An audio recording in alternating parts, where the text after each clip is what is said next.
Hey, what's up? Hello, hello, hello. What's going on, dudes and maybe lady? If you are here, it's Saturday night, or in my case, late afternoon, whatever you want to call it. I'm like, I got some time. I want to do a member stream so I can hang out with all channel members. So, well, here I am doing just that. And really, as per usual, we'll just talk whatever, really, because there's no real plan with this show. It's just going with the flow and just having fun with it because, well, that's the shit that I do. So it's pretty much right in line with the brand of how we do things. But let's acknowledge his face. I see Joe Dog, Madhouse Retro Gaming. He's a Dolph Lundgren member, by the way. It's a huge Dolph Lundgren member. Let's see here. Who else is here? Hey, Jonathan Conroy, 5 picoseconds. And then Maddie's daddy, Steve Mitchum. Steve, I was telling everyone about the Vegas meetup last night on Klobby's Comic Shop and what a time it was and a great journey to get to In and Out and the crazy of the parking, man. I'm so like, it was hectic in the moment, but now I'm like, holy crap, what a story to like look back on and reflect. It feels good, man. It feels really good that we had that moment, and it's like I'm gonna remember that and talk about that. Like we freaking did that. We're like, I was like, we really just went out there. We just made it happen and just had so much damn fun with it. But I don't disregard the C. You're good. I figured you meant hey y'all. And I see Daryl Brewer. What's up? 5 picoseconds. RJ Godzilla 81. Yes, by all means, if you're a member, a channel member, you can just go on the community post and you can just come on in. All members are welcome.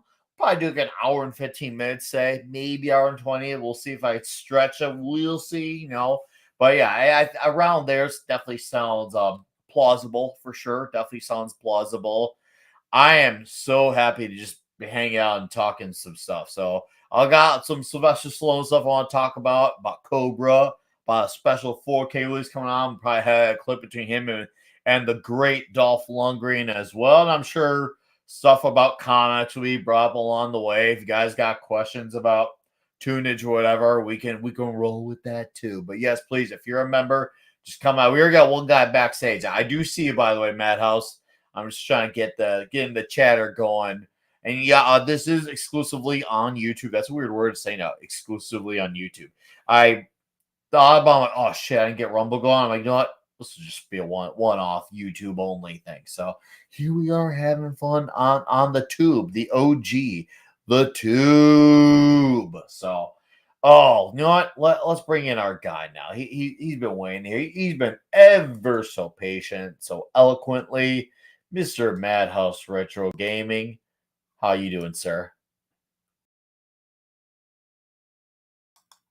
Your mic. What is up? I I don't know if I can hear you or not. Hold on. Oh, I can see you and I can hear you now. I can't Can you hear you me? through this thing. Settings. You should be able to hear me. Close close the stream page and just be on Streamlabs, Talk Studio. All right. Well, anyways, you figure your situation out. I'll keep chatting with the chat. All right. See, what's up, Brian McCann? Wow, he says. I like that. I like that a lot. Nah, dudes. You know what? I'll just get into the thick of it. Why not? Since we're here and while I'm waiting for dudes to get in, I'll just go over. So fuck it. Here we go. Oh, he's back. Is he though? But is he back? Let's see. Let's see if he's actually back. I'm thinking he's back. Are you thinking you're back? I'm back. You can't change your output device inside of the studio. You have to leave, change your output device, and then come back. So I didn't know that, and I didn't check it before I came in, and it was outputting to something random. So. Okay. Oh, look, Lord Thoth in the chat. Long time no see, Mr. Thoth. I know you should catch replays, which thank you, by the way, but to have you even for a moment while I'm live is like, hell yeah, bitch. That's what's up. balls to the wall fun. Well, yeah, of course it's supposed to be balls to the wall fun. That's the whole damn point of this. I want this show so we can have all the dudes being here and knowing that this is a place where we can have that moment. One moment. It's like winning. I don't know, man. I was banging 7-gram rocks and finishing them because that's how I roll. I have one speed. I have one gear. What the hell happened? It's like winning. I don't know, man. I was banging 7-gram rocks and finishing them because that's how I roll. I have one speed. I have one gear. Go. Because I'm me. I'm different. I just have a different constitution. I have a different brain. I have a different heart. I have a different. Wow. My thing is acting up and all bullshit. I don't like that. I don't know what happened. It had a spaz attack. I don't like that shit, man. Winning. Streamlabs. I like winning and I like winning, but Streamlabs, you gotta chill out, dude. Just play once, play right away, so we can. You get your balls to the wall. Okay. I think I think it sorted itself out.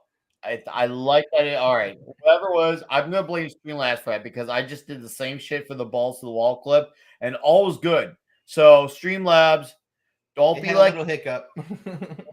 Like EV Mugs and do all this weird, funky shit that we don't need. Just please don't do that. Please, I don't need that. What happened to Charlie Sheen in a word?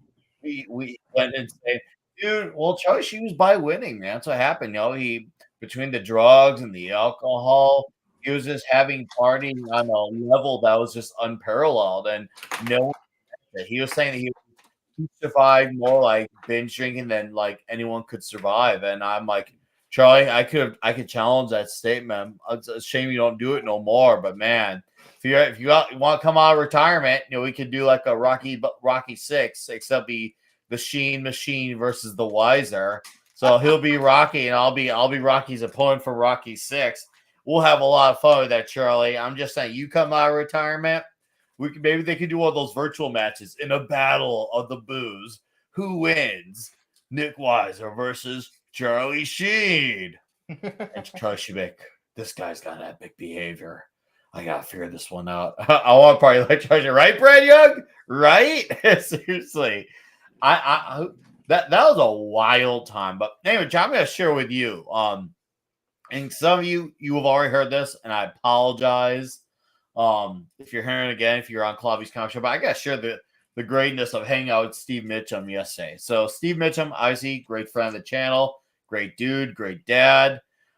He picked me up yesterday from the hotel staying at, which thank you, by the way, Steve, for doing that. And we went to this. We should go In-N-Out. I want to go In-N-Out. And we had a bitch of an issue getting parking because we were going to the one by the link in Vegas. And it was crazy. We dealt with this really weird, complicated garage, and then we got out, and then we went to the hotel, the link, because it was within that vicinity. And we did left, right, left, right, left, right, left, right, until we found a way. I'm like, okay, maybe In-N-Out's not meant to be. Until it was meant to be, we found like the area of escape. I'm like, okay, that's got to be our spot. That's got to be our damn spot. And we got there, and the line was packed. But even though it was packed, line was going out the door and everything, we got our food quickly. It was fucking awesome. And Steve and I shot the shit for an hour. We were talking Superman, of course, because I know there's this new Superman movie. And Steve's a Superman guy. I'm a Superman guy. So I'm like, okay, well, of course, this is just a natural conversation. We hung out, shot the shit for like an hour or so. And yeah, it was and then he was so kind to drop me off at the meetup as well, where he got to meet great guys like, oh, well, speaking of which, Eric K, as I was gonna say, he got to meet Eric K on Nerd Rock. I miss you too, Eric. You and Steve, man. I love being around both you gentlemen. That was so cool to have a lot of you guys in the same room. Eric K, Nerdrotic, Steve Mitchum. Like, it was a fucking ultimate. What's up, Depot? It was seriously such a cool thing. I was like, hell yeah, man. So I'm really happy, Steve, about that. The time was an honor, and it was definitely something I'll think about a lot. Like on the way back, hanging out with you and the boys. It was just something I'm like, man, how freaking cool is that shit? How freaking cool is that shit? Yeah, I love it. Let's see who else is all right. Likewise. No, I don't know what I gotta do, Eric, Steve. I don't know what I gotta do, but I gotta figure out what I'm gonna do for 2026. I did say, going into 2025, that's probably gonna be my last time for years. I'm not gonna do another campaign again, but I'm gonna let's just say I'm gonna get very wise and figure out what I need to do to figure out how I'm gonna make extra money on my own merits and say I need to go and see all of you guys again. Maybe we can do something a little bit more extensive too, and that would be killer. That would be very killer. So, all right. Oh, we got another dude in the back. I like this. I like having dudes in the back. This is great. Oh, I know, right? Welcome to the member stream, Mr. Daryl Brewer. What's happening, guys? Hello. How are you, sir? Not bad. I keep meaning to drop in and say hi and see what you guys are up to, but every time you do one of these, I'm busy, and this just happens to be the one time I actually can stop what I'm doing and be in here. Nice. Well, thank you for coming in, man. I always like being able to either have a face to the name or a voice to the name, and you got the voice of a guy who sounds very wise. And I'm like, man, I remind you like a James Earl Jones type of voice, but you got those are the type of voices you stop and you listen and hear what they have to say because you're about to hear some wise shit. No, I mean you can talk to Tom and Andre. I'm not wise looking once you actually see me.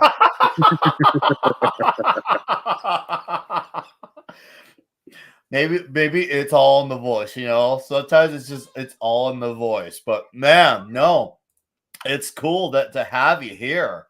So, Daryl, I feel like now that I actually have you here, what are the things that you really like to enjoy most, from the channel, so I can gauge where my viewers are at with stuff? Because I see you in chat sporadically, and I'm assuming if you're not commenting, you're probably lurking. I just want to pick apart your brain a little. This is great. Well, and that's most of the time, with the exception of your Toxic Tuesday streams, I always have to catch your other streams on replay. Okay. So I enjoy just listening to what's going on and learning about the comic aspect with the comic shop talk and stuff of that nature. And thoroughly do enjoy watching Toxic Tuesday with you guys because it's freaking hilarious, just the commentary in itself. So I've got no complaints on anything you're doing. So yeah, just keep doing what you're doing. Thank you. I appreciate that. No, I just for me it's very important to know where my viewers' heads are at with this stuff, and is there a movie you feel like we haven't covered that maybe we should talk about that you feel like fits within the context of Toxic Tuesday? You are a paid member. I do give channel members some sway. There's one guy, McFly. He recommended White Man Can't Jump, and boy, what a pick that was! I can't believe we didn't do that any sooner. Such a freaking great fitting movie. So I'm just saying, if you ever got one, you're like, "Ooh, I wonder if the boys have done that." Just, feel free to swing it my way. I see you, Brian McCann pointed in there, Ice Pirates, and that one. If you have done it, I haven't seen you do it yet, so I still got to go back through your catalog to catch up on that one. But I have, off the top of my head, no ideas. I've been out of the loop all week too. I'm in California. I've been working all week, so okay. You're in California. Okay, what town are you in, man? I'm on the Central Coast, a little town called Paso Robles. Paso Robles. Okay, cool. I've never actually heard of that town. So is that north, south, east, west? I'm a moron, so you gotta really spell it out for me. All right. So do you know where Santa Barbara's at? I'm about 2 hours north on the coast from Santa Barbara. Okay, killer. Yeah. Now, are you in a cool part of the state? Do you like it out that way? Well, I used to live here. I come back here to visit and also do some work for friends and family out here. But I live in Arizona these days. You're an Arizona guy. Okay, cool. You got Eric K here, who's a Monterey area here. Eric K lives in California, in case you didn't know. He's a California guy. Yeah. So Eric knows roughly the area that I'm at right now. And so does D-Bud, because he's about 3.5 hours north of where I'm at. Oh, wow. That's crazy, man. That's wild. Yeah. Oh, small world. That stuff like that blows my mind when I hear about that. Yeah. I'm like, bro, what? Okay. I had a guy in the Navy that literally lived the town next to me. Never met him in my life. Went to basic training, and he told me where he's from. And I'm like, no, you're not. And he goes, yeah, I am. Show me his license and everything. And I'm like, holy shit. Well, it's crazy for me because when I left here in 19, moved out to Arizona, and being outside of Phoenix in the metro area there, freaking, I would never have thought anybody would have heard of this area because it's such a small community, small town mentality and whatnot. And yet there's more people out there that know of the Central Coast of California than I ever would have thought. And they used to give me hell all the time. It's like, just don't bring your California politics. It's like, I left California because of the politics.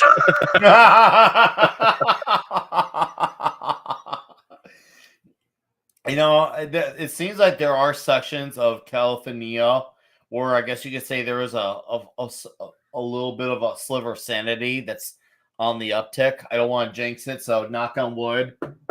Yeah. I hope that picks up, but it seems like you may have made the smart transition to Arizona, so you may have been a little bit ahead of the curve. Brian McCann says for $2, Ice Pirates has Nick Weiser in it. ... Yep, I know. Like Young Guns, we're doing Tuesday. I have actually not seen Ice Pirates, so if we were to do Ice Pirates real soon, that would be the second movie you're in for a treat. In the last few years where I have not seen it. It's a really good movie. Okay. It is a fucking awesome movie in my opinion. Yeah. Because it's great.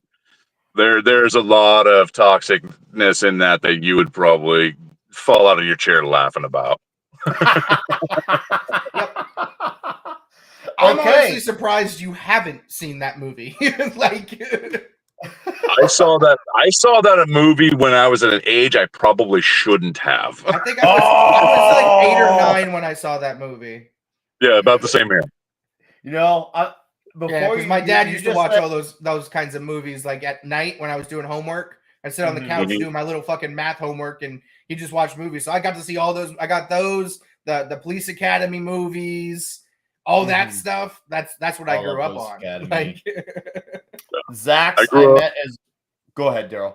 I was gonna say I grew up on a mixture of those as well as a lot of old war movies because my dad was a history buff and a war buff at that. So I grew up on a lot of the John Wayne movies, a lot of the old Clint Eastwood movies, especially the like Kelly's Heroes and Flight of the Eagle's Nest or Raid of the Eagle's Nest. I can't remember what the title actually was, but it was all those kinds of movies grew up on. Heartbreak Ridge. Heartbreak Ridge. You're raised to be a man. Pretty much. To this day, everyone Dad. can fight me on this. Well done, Mr. Brewer. Yeah, I think Heartbreak Ridge is Clint Eastwood's best movie, and I that's a hill I will die on. That's a hill. I would say it's one of his better ones. I wouldn't say his best, but it's one of those. I'd say it was in my top 5. Ooh, yeah. Where Eagles there. Ooh, that's a good one. Yeah, that's a good one. What's up, Sander? Also, Zach's I met in Vegas as well. And that's another guy I wish I had more time with is Zach's. Like we were originally hoping to do something, but when you're in Vegas, everything goes off the rails and schedules get really hectic and everything you're planning, some of it happens and the other half of it doesn't.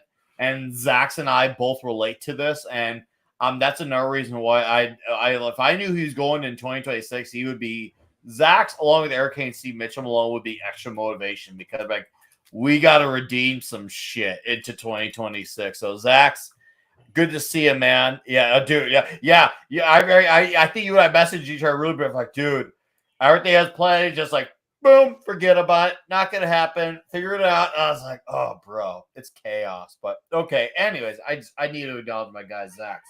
Yeah, with Clint Eastwood, man, we've done quite a few Clint Eastwood movies. Like We did Heartbreak Ridge.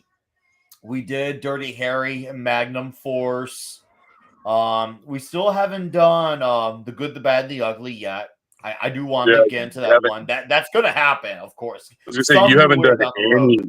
You should watch the recolored version of that too. Like once you watch the original, watch on your own time, watch the recolorings that someone did to it. It's insane. It gives it like a whole different perspective.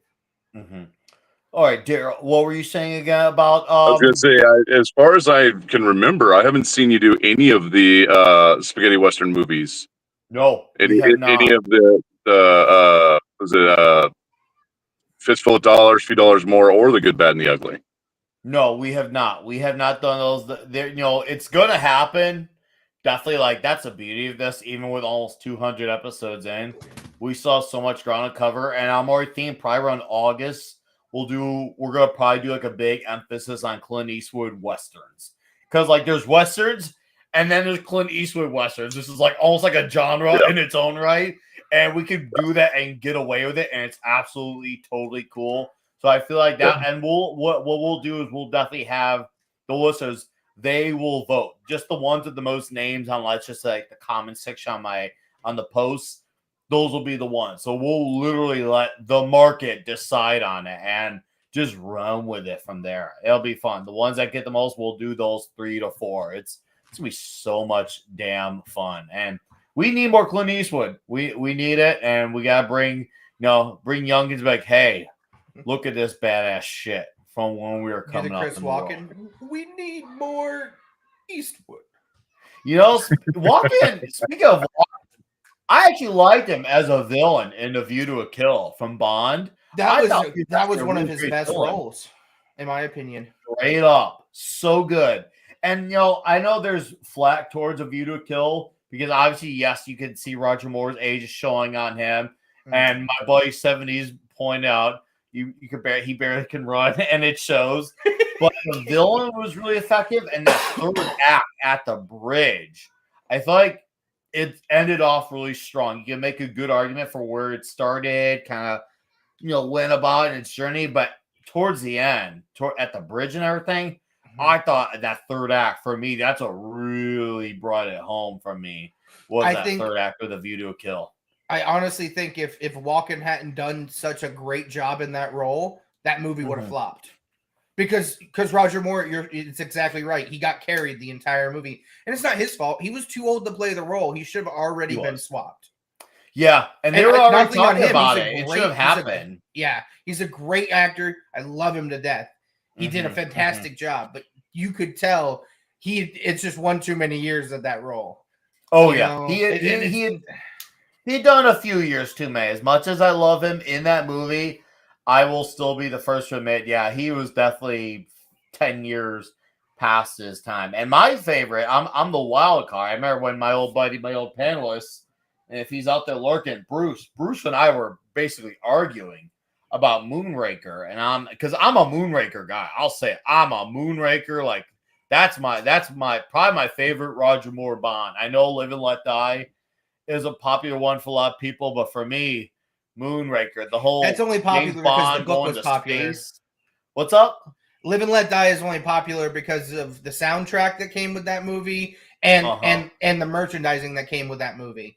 Moonraker is in my opinion by far a better 007 movie than Live and Let Die. It has more depth, it has more character arcs in it. You actually see the people being developed during the movie. Like they actually have a character development, unlike most Bond movies where it's like, villain, die, Bond win. Like I love it. I love and Moonraker the fact that too. It was a response. It was a response to the success of Star Wars. And yet it still like works. Like usually that's like, wow, okay, James Bond going to space. Can that work? It damn sure does work. And really quickly, I'll respond to Joe Dog. Anyone watch Long Stay by John Wayne? Not a long time. But yes, of course I have. And then, yes, Dolly had braces. Please don't tell me any different. I know Tom and I have duked it out in this conversation. Tom, if you're out there listening, Dolly had braces. The Mandela effect. Dude, Dolly had braces. Come on. You can't tell me the Mandela effect's not real. I know for a fact they changed a lot of stuff from when I was a kid. Daryl, did you remember Dolly having braces? I honestly am not sure what you guys are talking about. Okay. How well do you remember the Moore era of James Bond? Not much. I didn't get introduced to Bond until later in life. Okay. And the majority of the ones that I have seen of all of the Connery era. Hey, that's still an excellent era. Yeah. So okay, if that's where what happened, at least it wasn't the other way, right? It could have gone the other way. So okay, that's valid. Okay, so I'm gonna fill you in some details. So we'll get a little conspiratorial here. So in there's a character, a very popular Bond villain, and to my knowledge, I think he's one of the very few that's appeared in more than one movie, and that would be Jaws. And Jaws, basically, he sees this girl after basically Bond got away from Jaws. Jaws look at this girl, and Jaws is this big man, like big dude, like a monster of a dude.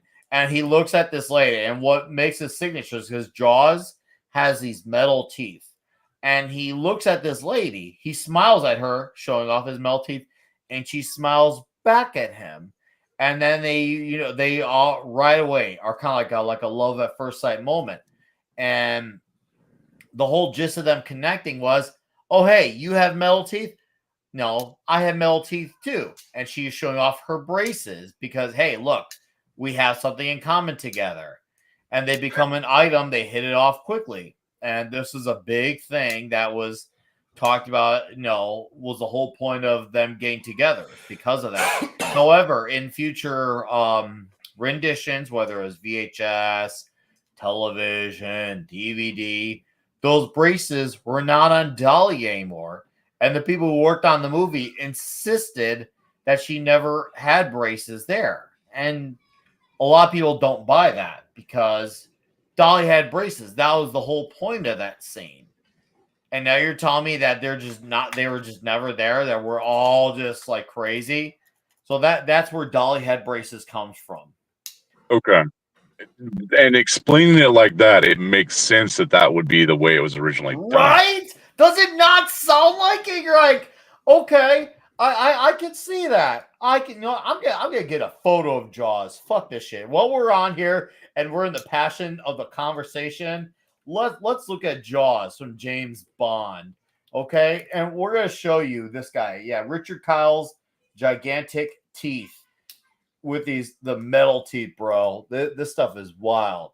Okay, let's see here. I got a nice big photo, and we can show you where Jaws' teeth are, and you're looking at it like, oh, okay, that makes sense. So this is Jaws right here, and right there. That's Jaws. Yeah, I've seen that still shot before. Mm-hmm. So yeah. He did that smile to the lady Dolly, and she smiled back. And it was like, oh, hey, look, we're happy together, type of deal. And then boom. But I don't buy it. I don't buy it for a second that she never had braces. Why that would get changed is beyond me. I'm not buying it. Go ahead, Daryl. Honestly, I remember I was an avid reader when I was younger, and I got into Stephen King early on, and I remember their references in Tommyknockers to one of the female antagonists in the book talking about how she idolized Jaws from Bond and went through the whole process herself of getting her teeth replaced with crowns and stuff of that nature. And I distinctly remember that being a reference point in Tommyknockers, the book. Whoa. That's cool. Yeah. I can see that as being something that was possibly done up in the movie, and then later they just freaking edited it out for whatever the fuck reason. You know what happens? Go ahead, Madhouse. And Dolly have a child. And then that child has a child. And that child becomes a construction worker who becomes Happy Gilmore's boss. Oh, Richard Kyle and Happy Gilmore. Yeah. So it was sitting here trying. I was like, do I want to use Pale Rider? No. Do I want to use Happy Gilmore? Yeah. I was trying to think of one for Pale Rider, and I couldn't. So I was like, whatever. Gilmore's easier. We still haven't done Happy Gilmore. We still haven't done it. Wow. I know. When we will. We're probably right around when that sequel comes out. In case it's not good, we have the original to remember. But dude, I remember as a kid, and you guys, you guys shared me your thoughts on it. What's up, Juice Cannon? That's a badass name, by the way. I like that name, Juice Cannon. When Bob Barker, so I think I was in 5th grade when I first saw Happy Gilmore, and I remember watching it. It's cool, an Adam Sandler movie where he was into hockey. Okay, cool. And now I'm like, who's this old guy? I didn't know at the time that was a big deal. It was this Bob Barker. I didn't know who the idea was, but I just saw hockey guy versus old man. This is not going to end well for the old man. Boy, was I wrong when Bob Barker beat the shit out of him. They said the price is wrong. This is wrong, bitch. That was entirely Bob Barker. They were going to give him a stunt double, and he says no. And even Adam Sandler was like, "No, Bob, come on, like it's going to be." And Bob's like, "No." He goes, "It's going to be real." And he actually, when he punches him in the stomach, and you see the first one, the first time he does it, and he barely moves. Bob actually punched him in the stomach, and he lost his Adam Sandler said he lost his breath. Yeah, Dolly has braces, absolutely. Davina knows, but so we punched him for real. There are times where if I'm having a moment, and I'm like, man, Ted could have been a little bit better. I can just watch that clip and just feel instantly holy shit, that beating he gave him was hilarious. Especially where he thought he knocked him out, and Bob Barker just gets right back up and just mollywops the shit out of here. Oh damn, I didn't expect this. It was amazing, and I remember 5th grade old Nick was just like, whoa. Adam Sandler got killed by this old man. And that's when I learned a few weeks later, that's this guy named Bob Barker from this TV show. I'm like, that's why that scene was important. I just saw it as he got beat up by an old man. And that's, in some ways, that makes it just as funny, too. You can add in the context of, knowing who Bob Barker is and that whole TV show. But just seeing it as some old guy is just as good. It's one of those moments where it shows that you can benefit from it as a normie or someone who's, let's just say, more moderately versed on culture outside of that movie. So that scene still holds up to this damn day. And I feel like even if the Happy Gilmore sequel, let's just say somehow it's good, what they captured in that first movie cannot be duplicated twice. It's kind of like trying to do a sequel to Ghostbusters or something. Even if it's good, what you capture at that moment just cannot be duplicated twice. No. Absolutely. So, but I actually got to bow out, guys. I've been ignoring the phone call a couple times. So. Oh, dude. Hey, Daryl, thank you for coming on. Thank you for being a channel member. I appreciate it. He does look wise. Look at that beard. He does look right. He does look wise. No. I would like some jasmine tea, Uncle Iro. Well, Daryl, seriously, thank you for being a channel member, and thank you for your time supporting the channel, and thank you for coming on and getting to actually hear your voice and see your face. And have a good night, and I'll see you soon in one of these in the chats. Yeah, if not, I'll definitely be seeing you on Midnight's Edge After Dark. Oh yeah, for sure. I'll be there. Oh, perfect, because 5 picoseconds just arrived. So out comes one gentleman and in comes another. All right, take care, Daryl. We'll get you guys later. See you. And look at that. Go. What's up, assholes? Out comes Daryl, in comes 5 picoseconds. What's up, 5? Nothing much. Just finished eating. Got me a double shot of whiskey. Oh yeah. Oh, dude, that's nice. What kind of whiskey are you drinking there? Talk to me. I just have a shitload of Crown Royal. I got it for Christmas, so I'm just working my way through it right now. Oh my man, yeah. You're just working your way through it now. Unfortunately, we actually can't buy American bourbon right now because of our boy Dougie. Our Ford. Countries are at problems with each other. My boy Dougie Ford decided, you know what's really going to stick it to them? not buying Wild Turkey 101, I guess. I don't know. Well, I guess that's really sticking it to us, I guess. Yeah, he's not. He did that, and then he also canceled buying Starlink. So, I mean, he's really sticking it to the Americans by not fucking up our infrastructure for the phone companies. How will we cope without the Great North? How will we cope without you guys? Don't worry, you're gonna get us eventually. It's give it some time. Yeah, right? give us some time to shoot ourselves in the foot a few more times, and just a few more times. As if you haven't done enough. You probably have already shot off about 7 out of 10 of your toes, but it's okay. You still got 3 of them left. You still got 3 of them left. Once Alberta and Quebec leave, then it's over. That's the trigger.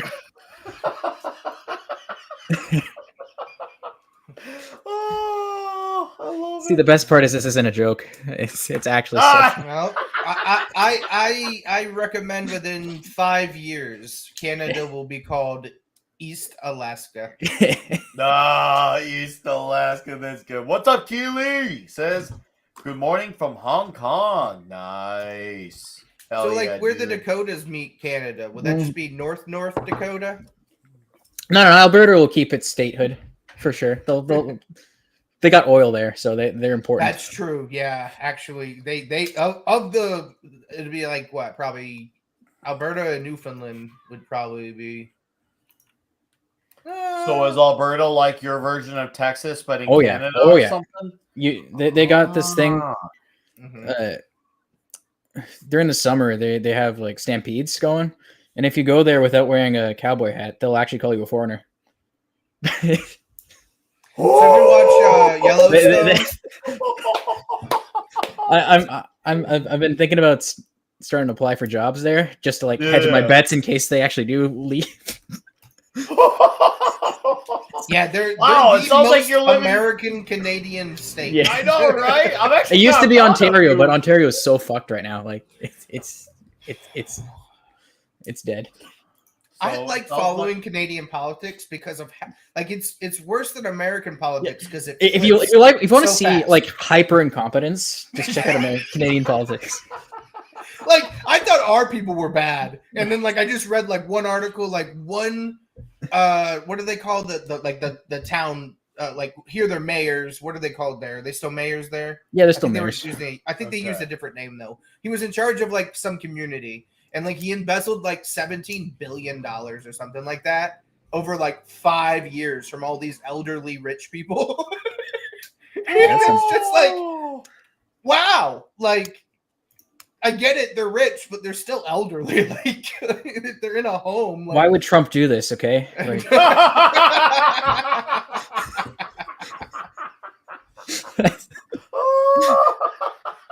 That's valid. Oh, that's good.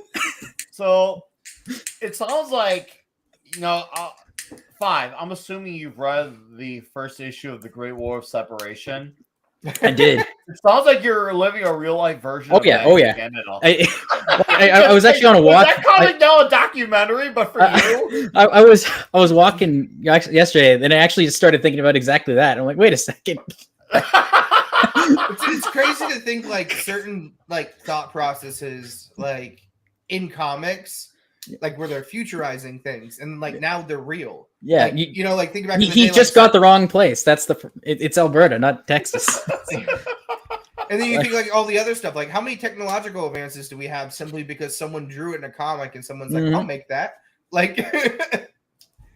Comics have influenced the world.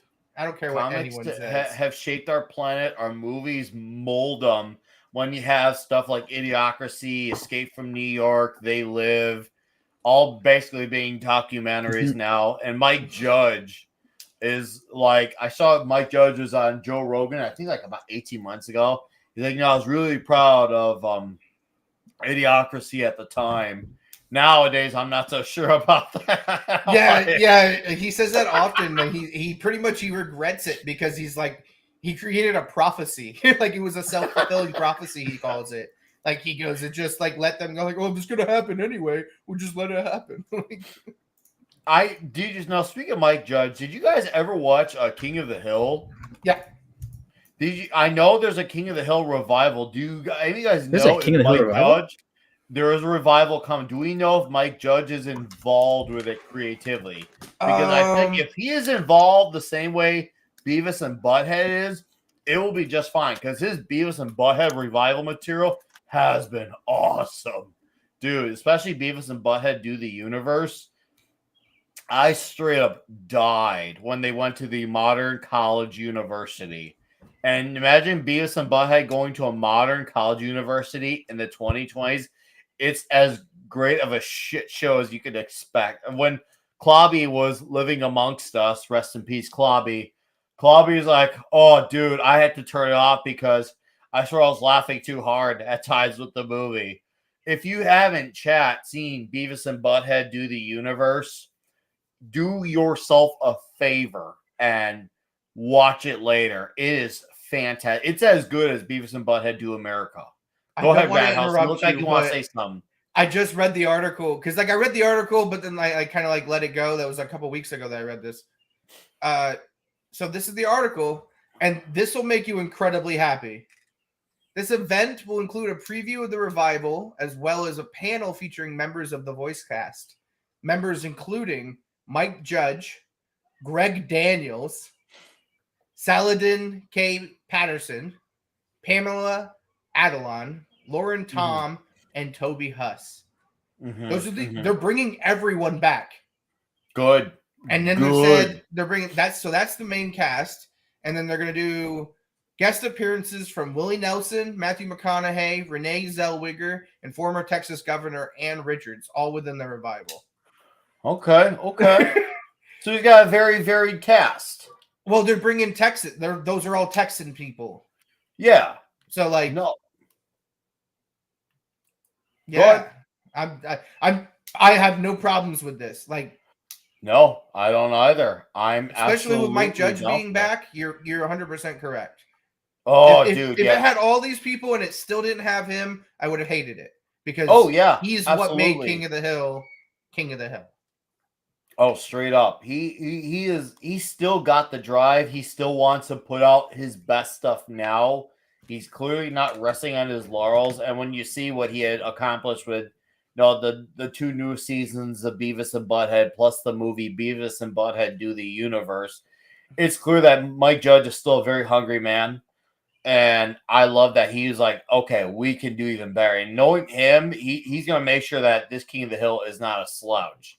This shit has to be up with the shit that we associate him with. He's not going to let this be a stain on his legacy.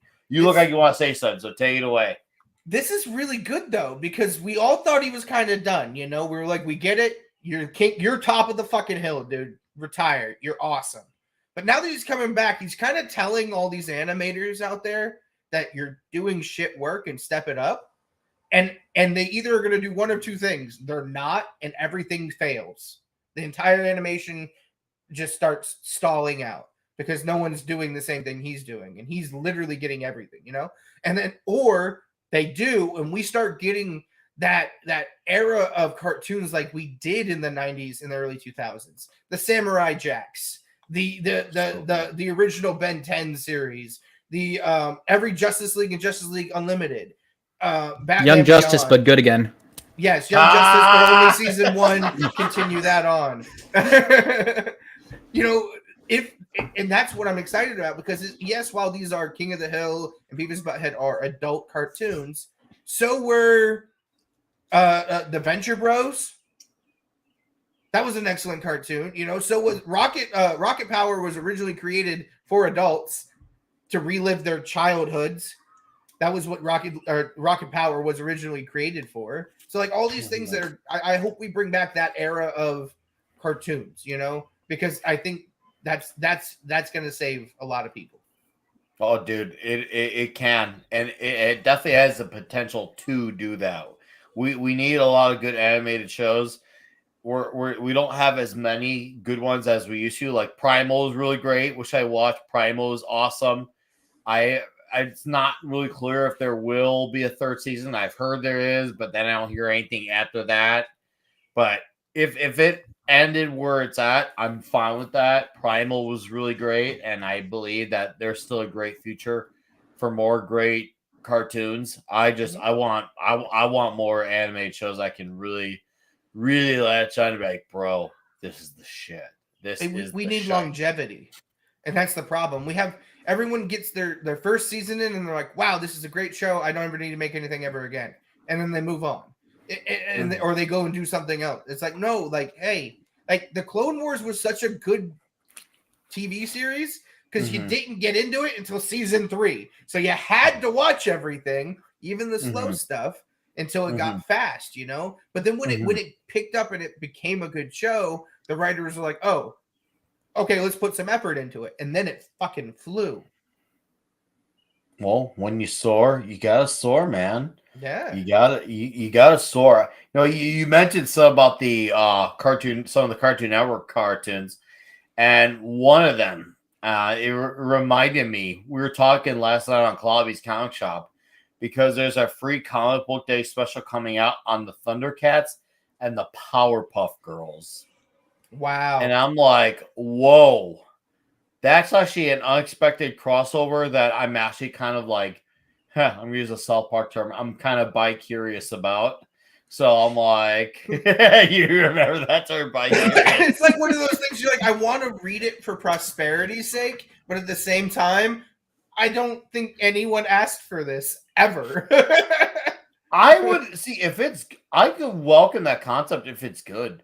And it looks like it's the Thundercats as we know them. It looks like the Powerpuff Girls as we know them. And you watch like the OG Powerpuff Girls show, it holds up. Like it's amazing how established that world was, from their dad to the city of Townsville, to their origin story. They actually had a good rogues gallery of villains.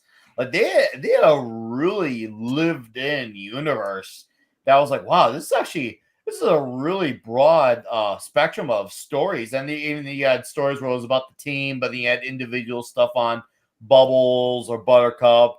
Then you had really effective villains like him, or obviously Mojo Jojo. And you're like, wow, okay. This is supposed to be like, as children's cartoons get, yet it's freaking awesome. So I'm just saying, I would welcome some good Powerpuff Girls material. I don't know about you guys, but for me, I would welcome that. How about just good anything at this point? Yeah, right. Picky. No fucking kidding. Oh, we got a guest here. Oh, my man deleted scenes. Dude, your beard's coming in even more. I remember the progress. Hey. How you doing? Good to see you. Good to see everybody. You. Yeah. You. Oh. What's new in your world, man? Just keeping busy, working, real life. Just finally got my Sinners review off. A week late, I'll have to watch that. But yeah, it's an interesting film. It's not about what you think. It's not just about vampires. It's got a lot more going on. So okay. Yeah. So without spoiling it, I mean, I felt I'm glad. I was really hoping you'd show up for this mission. So this is perfect. Without talking about the movie and your thoughts on it, I'm happy to see that this movie is, let's just say, maintaining the performance it's making at the box office, and it's not based off a pre-established IP. You have heard me, Tom, and I know you have said a few times, give something that people could be curious about, and eventually you'll find the right itch to scratch. And Sinners seems to be scratching off quite a few itches for people, considering that I saw the Friday numbers was very low drop. That is really awesome to see for an original movie. Most big IP movies don't do that. Yeah, I mean, this is what we've been talking about, is putting more original material out there, and or maybe just anything good in general, really. Because during my review, there were so many people who were like, "Really? There was a good movie? Not just that there was an original movie, that there was a good movie." And I'm like, they're there. Sinners is good. Black Bag is good. Warfare. Whoa. I heard about that really from the Drinker. Yeah, I've seen it twice already. And whoa, what? Yeah. It's no, wait a minute. Maybe 3 times. Whoa! Already. Yeah, I mean, you know, it that's a movie that really puts you in it, you know. And there was an Indian film that Paulie Latino Slant brought up called Shiva. That is kind of like Braveheart meets 300. It's really good. Yeah. So I mean, there are good movies out there. You just got to go out and see them. Find it. Yeah. And Nick the Greek in the chat is saying it's. I heard that Sinners is also not preachy. No. It doesn't preach at you. There's no message in it. You know it. There's politics of the time because you're talking about Mississippi in 1932. Oh, of course, that makes sense. That's accurate to that timeline. So I can roll with something like that. I can absolutely roll with something like that. You know, so you know there are some despicable characters in that movie, and they're not the vampires. You know, but yeah, you know, like I said, it's a movie that's got a lot going on. You have it's a character study of these 2 brothers. And also their cousin who wants to be a blues musician, everything that he has to go through because he comes from this, you know, conservative background. His father's the town pastor. He's got like the 2 kind of gangster city cousins, you know, who come back, and the father thinks he's going to get corrupted by them. And he's not entirely wrong. And, you know, you also have the vampires, you have the politics of the time, and you've got what I think the movie is really about, which is about the music. Whoa! And it's like he snuck this musical, you know, historical musical thing on you. You know, it's almost just as much about this young kid trying to become a blues musician than it is anything else. What? Yeah. Dude, you just kind of blew my mind with that. That's wild. There is so many levels to it. And it's not just about one thing. And you know, when you start to learn about the characters, and this is one of those movies that treats every character like the movie's going to be about them. That's how well-rounded everybody is. You know, how different, and you have Michael B. Jordan playing both twins, and the special effects and how they do that are amazing. It's so seamless. And, you know, that you see how different the brothers are. How much they're the same and how much they're really very different from one another.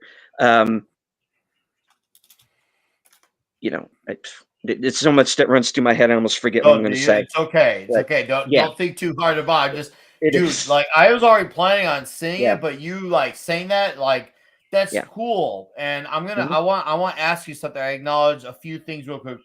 Jeremy Woodfield has been a member for 5 months. How you doing, Jeremy? Good to see you, buddy. Thanks for dropping in. And what's up to my guys, TZ Burton, Dustin Keto, Simple, and Edward Snowman. Thank you, gents, for dropping on in here. I love to see this. Tom Hardy killed it as twins as well. So he sounds like he must have seen a movie too. So okay, back to Sinners. I gotta acknowledge my gents. Does it feel like Ryan Coogler, who directed this movie, does it feel like he has the makings of being a name director, if you know what I mean? Yeah. Like if he's given more stuff where he can do that, he could be another guy like who's another guy I feel like is did Nosferatu recently. Why Robert Eggers. Like I feel like Robert Eggers has that potential of being a name director. Does it feel like Coogler has that same energy to him that he should be a name director, but we just need to give him more movies that can up his game? Go ahead, Matt. Ryan Coogler is a named director. He did all the Black Panthers, the Creed movies. Well, I don't count the Marvel movies because I'm talking about his ideas. Because they're shit.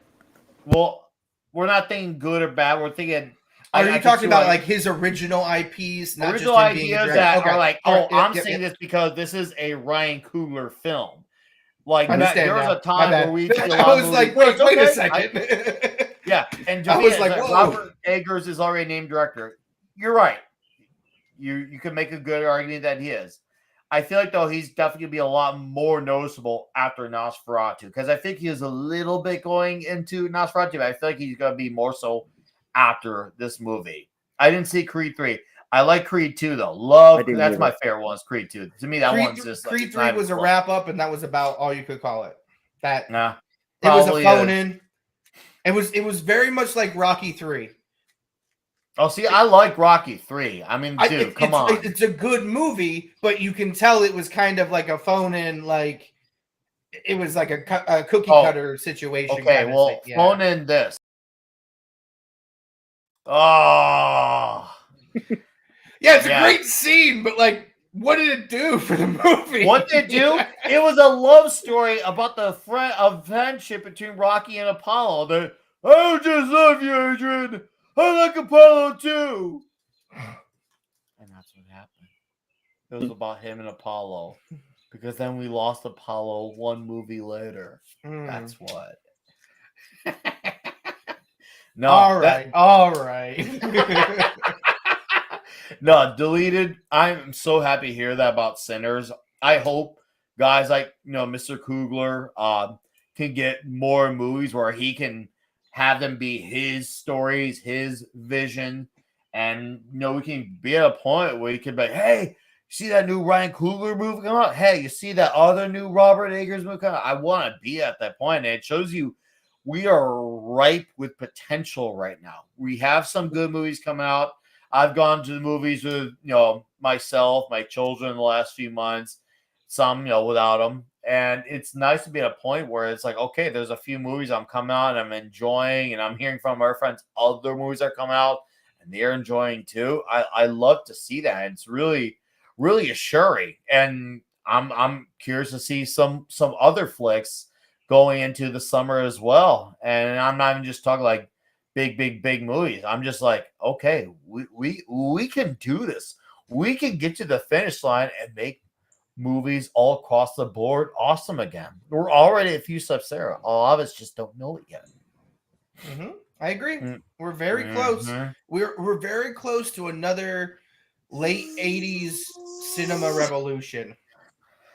I'm hoping somewhere in the mix of this, and this is very wishful thinking. It will probably not happen, but someone just needs to put someone like Chris Pratt in a straight up badass, super toxic action movie. He showed in The Terminalist, he's got the chops. Just give him some one-liners. He's got the muscles. Take his character from The Losers and just give him his own fucking movie. Oh, that was a great character. I would love a Chris Pratt 80s. Oh, I'm sorry. I said that's a Chris Evans. I mixed that up in my brain. Okay, you're good. The point has been gotten. The point has been gotten. That's what matters. Is your point? You're trying to emphasize on. So I understood that, Mr. Madhouse. I really understood. No, and Davina, yeah, I better check any films. That's the thing. I want to keep my ear to the ground on both worlds. I want to keep because when something like Sinners comes out, like Dillian mentioned, and he also mentioned some indie movies in the mix too. I want to know about these movies. I want to know about so I can see them and be like, okay, hey guys, this is what's up here. I'm really not excited for Predator Badlands. They messed up, dude. I actually thought the animated one looked decent. I saw the animation for that one. I think the story looks good and the violence looks good. I'm not sure about the animation style. I did like how brutal it looked, though. I did like that it looked really brutal. And I'll give it a shot when it comes out. But obviously, for all I know, it could not end up being good. I still have never seen Prey. I still haven't. It seems like most people like it. A few people kind of like iffy on it. But it doesn't say people say that it's downright awful. There's better movies to waste your time on. Yeah, is there? That's the best way to describe Prey. Like, it's a movie, but there are better movies to watch in place of it. Like, It's not good. It's not bad. It's just kind of like it's the next in the series.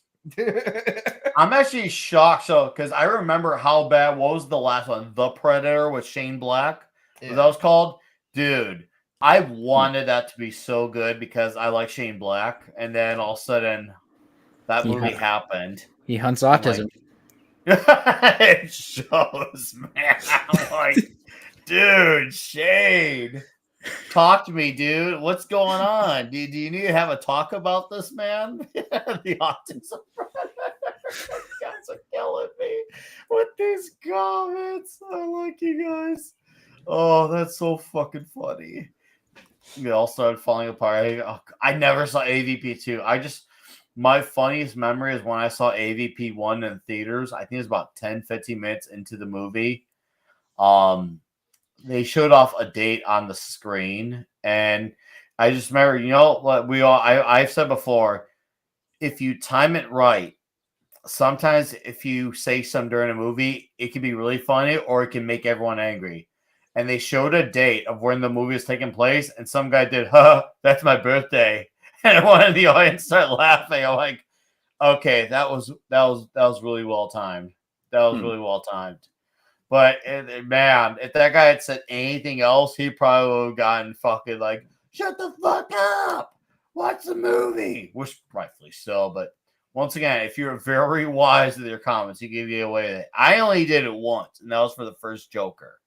And that'll probably be my one and done. Now I will not make lightning strike twice, because then I will get rightfully booted, yeeted, whatever you want to call it, out of the theater. I'd have been doing a tiny ball and kicked across the street. Well, for me, timing is everything, because when the first Joker movie, when you see Bruce's parents go on a crime alley, I said, oh, here we go again. And I want to start laughing because everyone fucking knew we're going to see Bruce's parents get killed. That's like the only thing the Batman movie got right, was like not showing that again. Like I was just, I'm done with it. We know the history, and if you don't know the history by now, I don't know what to tell you. We don't need to know Superman came here from Krypton. We don't need to know Bruce Wayne parents died. We don't need to know Wally West's mother's dead, even though she's not in 90% of the comics. It still pisses me off. We don't need to know these things anymore. Superman being from Krypton is like the least important part of his backstory. How exactly dare you spoil that, Five? You know he's from I want to know the backstory on Black Knight. I want to know Blue Devil's backstory. I want to know the antagonist backstory. I want to know these characters that you see in the background and you're like, ooh, that guy looks cool. Why aren't you showing him more? What's his story? And I have to go read comics, but I want it animated, I think there is that generational gap some places, that not me personally, but where people would rather see things animated, where it's easy to watch and do other things than to sit down and flip through a comic book. I want both, because for me, I want both too. But you don't have to worry about the CGI being bad. I feel like that cuts off a lot of breaks with not having to worry about CG when you have animation, and you can not have to worry about the budget as much because you can go maximal with the story and the action. And have a damn good time with it. Joe Dog says a comment here, but Wally West can pick up lace. I mean, yeah, he can, but I like Wally when he's married to Linda. Yeah, I like Wally with Linda. Nick the Greek. I want to know Zatanna's backstory. You're such a toxic man, Nick the Greek. So toxic. Zatanna's back. Speaking of Zatanna, her comic run, the Paul Dini stuff, you got Madhouse. If you haven't read it, that shit is good. Oh, I have. I was like, speaking of witches, I picked up a couple comics today. Ooh, show them off. So I have a digital copy of this. I have over like 3 terabytes of digital copies of comics. But totally legally, of course, right? Yes, 100%. They're all scans of what I own. As I'm about to say, I have a digital copy of this, but I've never owned a physical copy of this before. So I saw it, and it had a $10 price tag on it, and I was like, man, I can't pass that up. It is a really, really good slight boxing on the corners. The condominium of House of M. Oh, I remember House of M. Right? Yeah. And it's a really good quality, like just phenomenal. Brian McCann's like, I picked up a few omnibuses. Ooh, look at that. That looks nice. Right? That looks nice. So I was like, that's a killer one. And then I picked up one of these today, a Justice League's The New Beginnings. Wow, that's really good choice, dude. Oh boy. You gotta follow up with me on DMs about that. Dude, I think that's the Justice League International, right? Yeah, that is. That's the beginning of Yeah. Yeah. Dude. And I saw it, and this was $5. He wanted $5 for it. I was like, taking it. And then I saw this. He wanted $5 for this one. This one is Marvel Chillers. Ooh. The Pride and Terror of the X-Men. It is it's like one of those off featurettes. It's a literal story. But this has the original poster still attached inside it. So I haven't looked into any pricing or anything. It's definitely not great condition. There's boxing all around it, but like whenever you find and this is for anyone in the chat, if you find comics, magazines, Game Informer magazines, Nintendo Power magazines, anything like that, and it has all the things that were in it when it was made. If it has the inserts, the stickers, the fucking scratch and sniffs they used to put in Nintendo Power, like if it has that in there, put it in a box in a shelf and leave it there. One day, that might be the only one left in the world. So just even if it's like this, it's an offshoot. It's a book. Take that damn poster out. I'm gonna be that guy and say, take that damn poster out. Put it on your wall. I have a copy of one of the early Legends of the Dark Knight issues, and inside it, there's like an actual poster for the Predator. I'm like, whoa. Dude, I wasn't expecting that. It's just right there. I'm like, yeah. It's still in there somewhere, but I'm pointing as if I have my camera on. $50. Yeah, right. That's a steal. Brian McCann, Danny catch Ghost Rider, $150 guy for 50. My man, that's a good one. Eric K for $5 says, "What is this breaking news? Superman's from Krypton. What the heck, man? Let us know you're doing spoilers. Rude." Norman Raz a Silver Surfer. Not according to Marvel, dude. I have no idea. There's no such thing as the Surfette. That's fake news. Okay, I don't buy it. It's not even the same one from the alternate universe everyone's pointing to. Earth X from like 3 panels from 3. It's not even the same one though. In a different universe. And then I heard someone say that it's his wife, and I'm like, it doesn't just transfer. You don't just like fuck and then you get the Silver Surfer powers. That's not how it works. No. If that's the logic we're using, then Jean Grey should have Cyclops' powers, and then Cyclops should have Jean Grey's powers. You mean Cyclops and Wolverine's powers? And half of the X-Men. I was gonna say, and the other half of the Wolverine. The other half of the female X-Men just have Wolverine's powers because he fucked them all. Thank you, Eric K, for the $5. But holy damn, that was well timed. Okay, I said I was originally gonna go an hour and like 10. Fuck it, we're gonna go an extra 15. Then we'll. Oh, look at I have fun here. I have that exact. Get it up. I'm gonna big in you, deleted. I'm gonna big in you. Right. Show it off. I got this just hours ago. Ooh. This is the from Superman Day. This is Action Comics #1. Yep. Ooh, look at that reprint. That looks nice. With the original art, with the original ads from the original action from back in the day. That's insane. So wait, is that the reprint they did for this year's anniversary, or is that the original? Okay. Yeah, this is the reprint for this year. Okay. And I think I have the other one around here somewhere too. But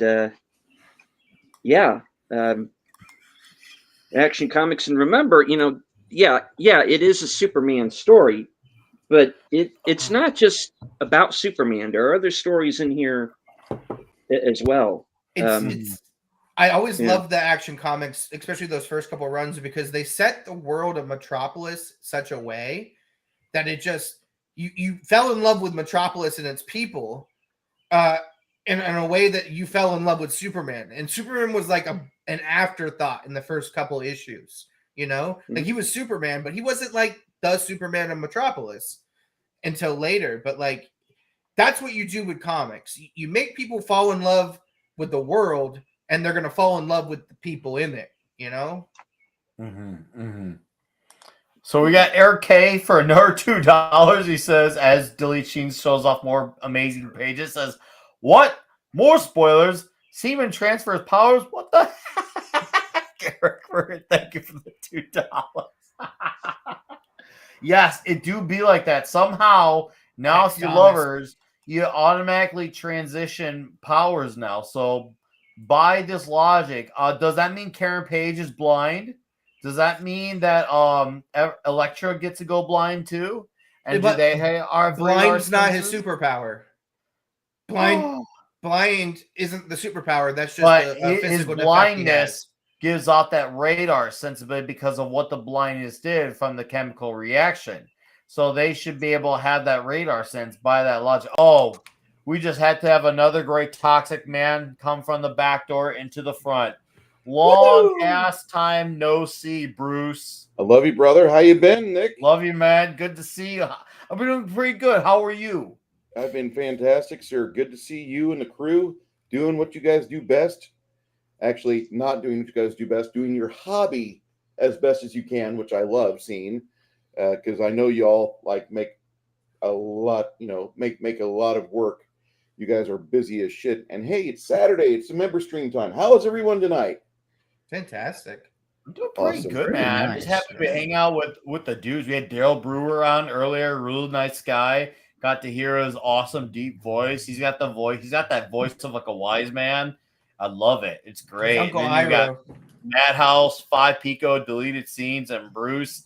And I'm just like, bro, hell yeah. We got the great crew dudes. And we know we were gonna stop a few minutes ago, but now I'm like, we're having fun here. Fuck it. Let's go an extra 20. And so we are. I want to show off a little quick something. And I need some expertise opinion from Mr. Deleted Scenes, because I know you and Tom, you guys know the 4Ks and all that stuff. And I need to know if this is worth me getting. What's up, Ironcaster? Huge. Yeah, I got to get it up on screen so I can show you. But I want you to see this. I want you to tell me if this is something that sounds like it's a 4K worth having. So it was announced there was going to be a 4K for Cobra. I don't know if you caught this post, but here, I'm going to look here. Right here, it says it's coming from Arrow Video, Cobra 4K UHD. Brand new 4K restoration from the original 35mm negative by Arrow Films. I'm just trying to figure out if this is one of those ones, because now you and Tom are really good about knowing if these are worth getting, what not worth not getting. Does Cobra seem like one of the ones I should get? The cover art's killer, by the way. I mean, right. You can't deny that cover. But as far as like the way the movie looks and all that jazz, how it sounds, you guys seem to have a good ear and eye to know if this will be a one worth getting or not. Does Cobra sound like I should seek it out? Well, I mean, obviously, having not seen it yet, I can't speak to not the look in terms of the quality of the movie, but in terms of the 4K attributes. Yeah. This works for me. I'm down. I'm looking forward to this, and because there are special features here. Well, I mean, obviously, there's going to be stuff that's going to be new, but a lot of what they have on that list I haven't seen before. So I'm looking forward to seeing what's there. I know a thing that seems to be a bit of a hiccup with people, and maybe Tom will know a little bit more about this than I do. Supposedly there is a work print version that's not going to be on here, but I haven't seen it. I can't speak to it. I know that I think the TV edition is going to be on it, and I know that has extra scenes.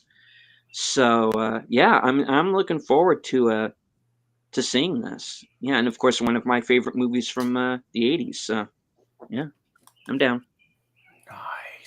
I would completely buy it, Nick. If I were you, I'm a big Cobra guy. Yeah, so you're huge on this shit. Why would you not buy it? I value the opinions of guys like Tom in deleted scenes when it comes to the 4Ks. And now you look at this cover. I'm like, dude, look at that. And you take out this. Look, I like this middle one with the scissors and the pizza. It's calling to you specifically. How can you not just buy it right now? This might be my calling just off of that alone. They look at the right, see the guns and the aviators and the actual Cobra and this. Oh my goodness! Now the pizza's the cover right there. That should be the cover. That should have been the main cover. It should have said Stallone Cobra, and that should have been the cover. And the cover with him on the gun should have been the cover on the back. Agreed. Oh, dude, that pizza slice. So about was it already 2 years ago? Damn, shit is crazy, man. No. Hey, have you had Marco's Pizza yet? I haven't had a chance to ask you about that. Is that supposed to be a frozen pizza? Nope, it is a delivery pizza. They have retail marts. A lot of them down here, but there's a couple in your area between where you live and Beloit. I do not have one near me that I know of. Keywords that I know of. So I'll have to look into it. If I had, and then once I find out about it, I'll try it out and tell you my thoughts on it. Is it a chain? It is. Okay. Chains are real make or break. There's some chains that are really good, and there's some chains that really I'm like, oh fuck. Yeah, I will give that. I would love to give that one a shot. Probably one of my favorite chains. It's not like a chain like a Pizza Hut or Domino's. I don't know if any of you guys have it in your areas, but there's this one I like. It's called Moretti's. Moretti's has like 15 locations, and they're not really known for being a restaurant. They're known for being a douchetarian dance club at night. But dude, during the day, bro, their pizza is freaking awesome. I know. I think Darth Viewer is in Illinois. I know Toxic Man Flu is in Illinois. I know Blade Nicotera. If any of those guys are out there listening, those are all Illinois guys. That if they haven't had Moretti's, they should. If they have, they should be able to vouch for me that Moretti's is an exceptional pizza, especially when they do the cornbread bits. I love when they do that, the cornbread bits under the crust. I'm like, bro. Hey, I don't mean to interrupt, but I actually have to run. Matos, that's fine. Let's plug you out. Dude, what's coming up on your Rumble channel? We're going to be doing a whole Pokemon playthrough where we just use water type moves. So that's going to be coming whenever one of my viewers decides she wants to be there to watch it. And then I do a lot of hangouts with other people. I stream long periods of time just hanging out and smoking some Freedom cigarettes and having a good time. But you can find me on Rumble, Madhouse Retro. That's it. I'll plug your channel, dude. Thank you for being here, sir. Good to hang out with you. All right. Have a great weekend. All right. I will catch you all. Appreciate you being a member, dude. Take care. And Onward Snowman. Yes, I did mean to say cornmeal. I fuck up my own shit on my own streams a lot. You can ask all the panelists. I'm guilty of it. But he's literally never fucked up. He's just being humble. Iron Cat. Oh God, don't you do that shit to me, dude. Nick eats pizza only when he's watching. That's so fucking psychotically wrong. Do not put me near that Zack Snyder fuckery fuckadoo. Do not do that to me with that shit. I don't want that shit. Don't you like that evil on me, Ricky Bobby? Say that again, Bruce. No, I said, don't you lay that evil upon me, Ricky Bobby. Oh, okay. I'm sorry. I was gonna say, okay, yeah, no, I won't lay that evil upon you. But Zack Snyder movies are the reasons why bad things happen to good people, and I will not allow that. Like in my front yard or my backyard. Hell, I won't even put that. I won't even put that in someone's back door. That's just how vile that shit is. So, no, full stop. No, I refuse confused. But fellow dudes, I want to have the show end on a nice, strong, huge note of greatness and feeling like I should look into that. So I want all 4 of our dudes here to recommend something, whether it's a movie, show, I don't know, something good that you've been enjoying. And it doesn't have to be new. It doesn't have to be old. There's no requirements. I just want to know what is the shit. And that way we can send our people off and be like, oh, hey, I'll go check that out. Thanks to 5 picoseconds. Because 5 picoseconds said so. What's up, Red Shirt? Sorry for the timing, bud. I'm going to start with 5 picoseconds, actually. So 5, sir. I want you recommend a thing our chat should know about. I just started reading Frank Miller's Ronin yesterday, and it's fucking awesome. Fucking awesome. I don't really want to say too much about it. Just go read it. It's back when Frank Miller could actually like draw and write. So, and it's like peak Frank Miller. I don't know. I haven't read Sin City, so I can't say definitively that it's Sin City's good. Sin City's good. Yeah. But dude, the Ronin's fucking awesome. It's awesome. The fight scene in the first issue already, it's got to be one of my favorite fight scenes of all time in comics. I'd have to think about that list one day, but I feel like it's got to be up there. Go read it. It's good. I like that. Frank Miller, the Ronin. Enough said. You can just leave at those 4 words, and that's a deal. That's a deal right there. Especially that was Frank Miller during his time when he was on a hot streak. Yep. I can back you on that, man. That shit was good. Oh, I love to hear that. And we got Bruce Lombardo, who's on the panel, who's also, I think he's a Dolph Lundgren member. So since he's a Dolph Lundgren member, he says with fellow pay to win. I mean, he's a really gigantic. Well, I think you're all Dolph Lundgren. I'm filled by Dolph Lundgren members. I'm swarmed. So does that mean I'm the lady on the casting couch and you dudes are all like the black men sitting in back of me? Is that what this is? I'm surrounded. All by right, Dolph back up. Back up. Back up. No. Ah! No. All right. Bruce has been a member for 16 months. Did you review the 2002 classic film Dark Blue with Kurt Russell in the lead? Not yet, but we should. Holy shit. Hey, what's up, Cotton Ministries? How you doing? Seriously. I really love that movie, and I think more people need to be made aware of it. It is a Kurt Russell film, so most cinephiles, most people that are into Kurt Russell movies already know about it.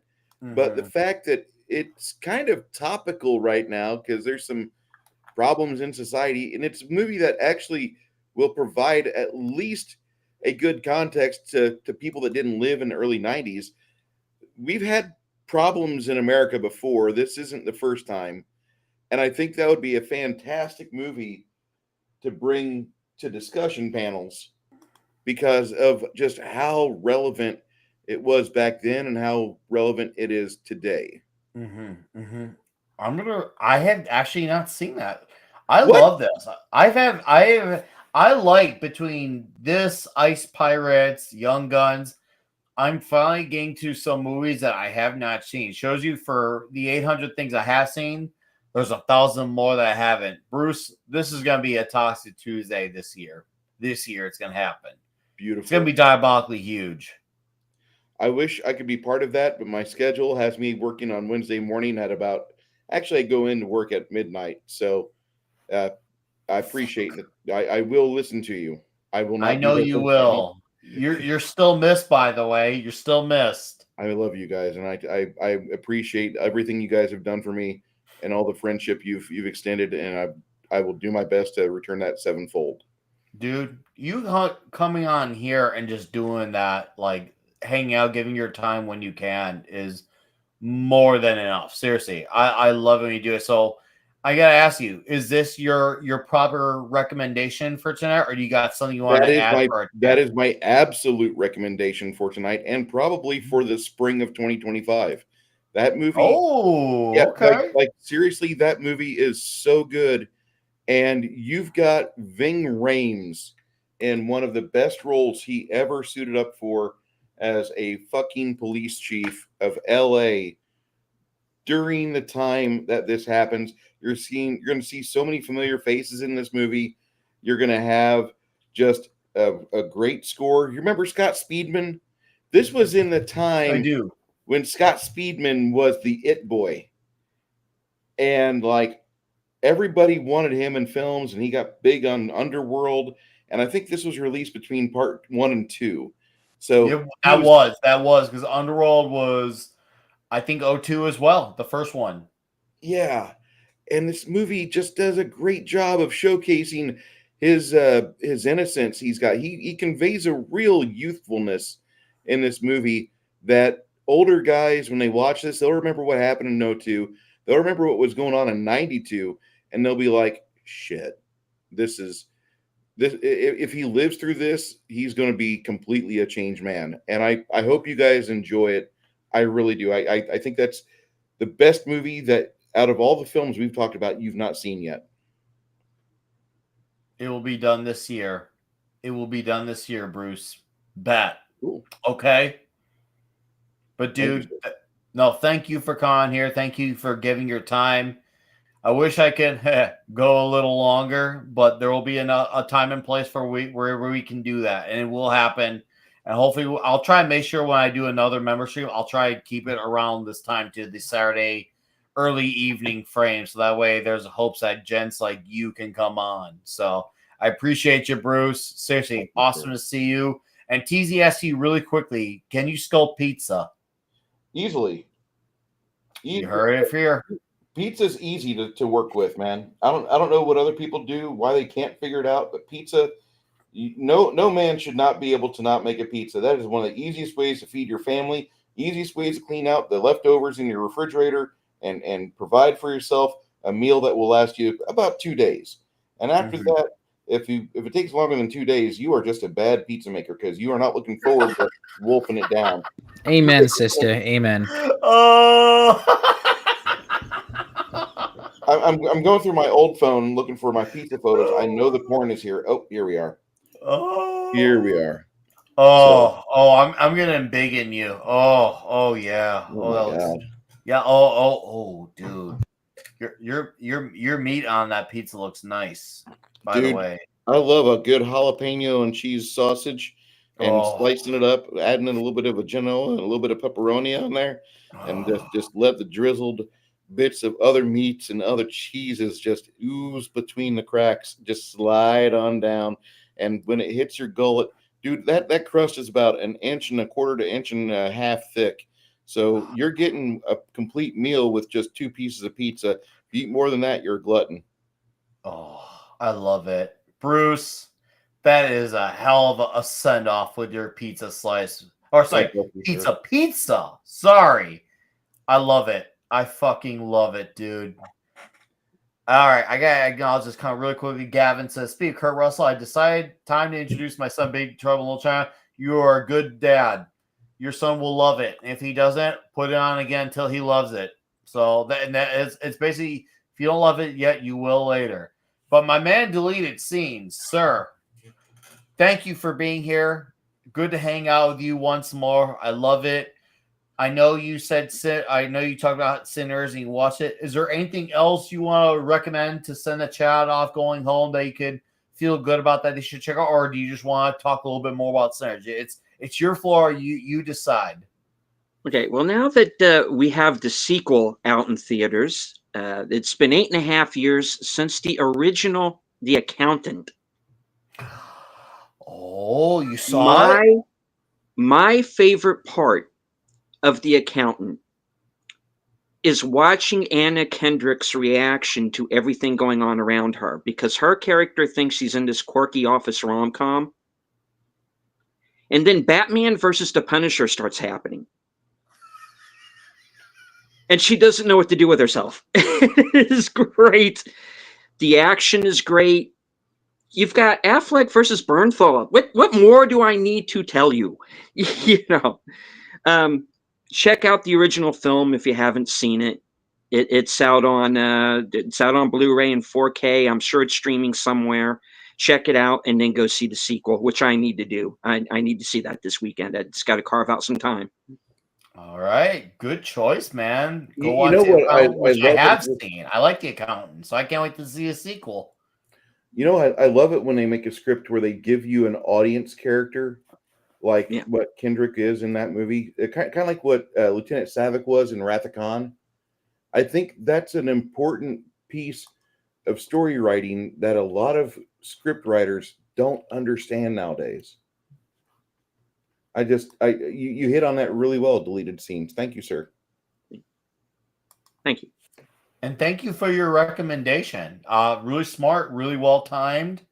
And now we have two things on a technicality that Deleted Scenes preaches the gospel on of shit we need to be checking out. So I appreciate that, sir. A pleasure to be hanging out with you. Great to see you once more.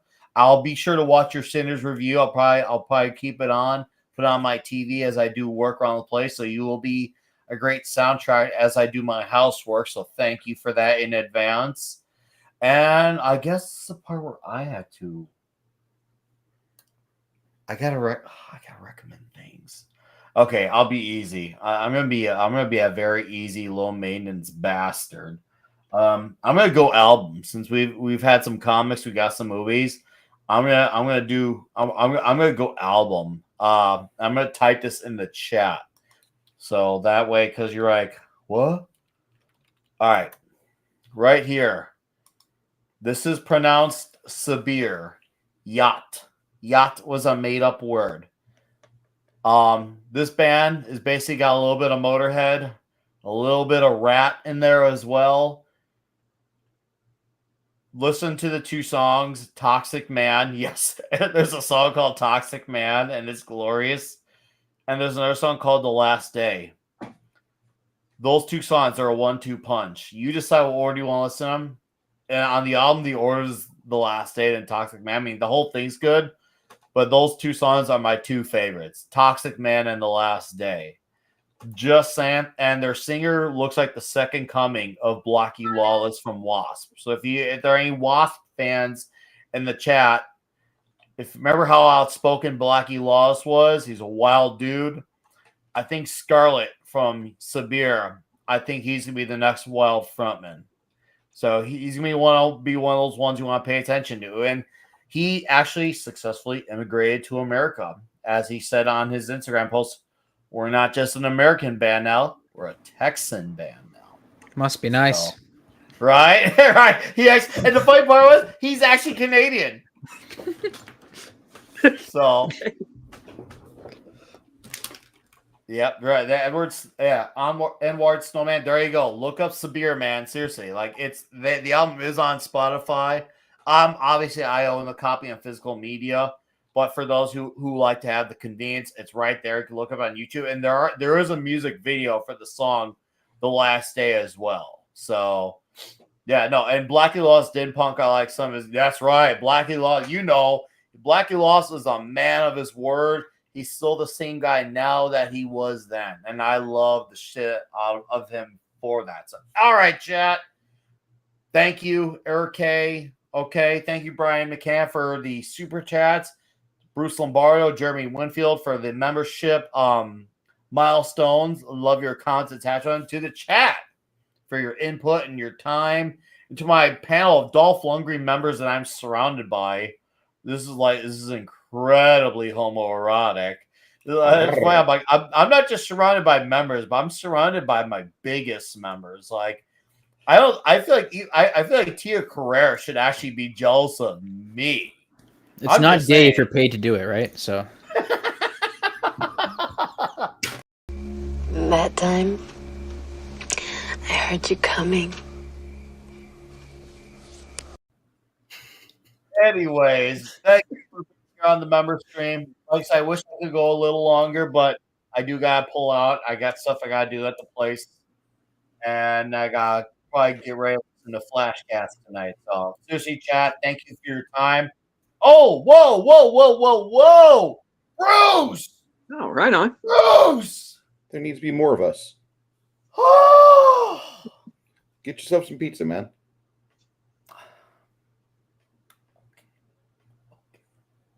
Bruce, you're on the panel. Bruce gifting 5 memberships as we're on the way out. Thank you, Bruce. You didn't have to do that. I just love hanging out with you. And then TC's being a toxic man to have into your careers. I miss you. Thank you, Bruce. Seriously, you are a wild man. Whoa. Shit. Yep. All right, I'll let you start your stuff. I'd shut off your mic temporarily, but anyways, Bruce, appreciate the 5 gifted memberships. That's insane. Dalton B, Blade Nicotera, Abagor, Hannibal Grimm, Jeremiah Hembry, all becoming members. Thanks to him. And those are huge members too, by the way. So, all right, chat. Thank you. Have a great night. And thank you, gentlemen, Deleted Scenes, Bruce, and 5 picoseconds for being Dolph Lundgren members. I smell horse shit. It's horrible, but I can smell it. Smell that shit.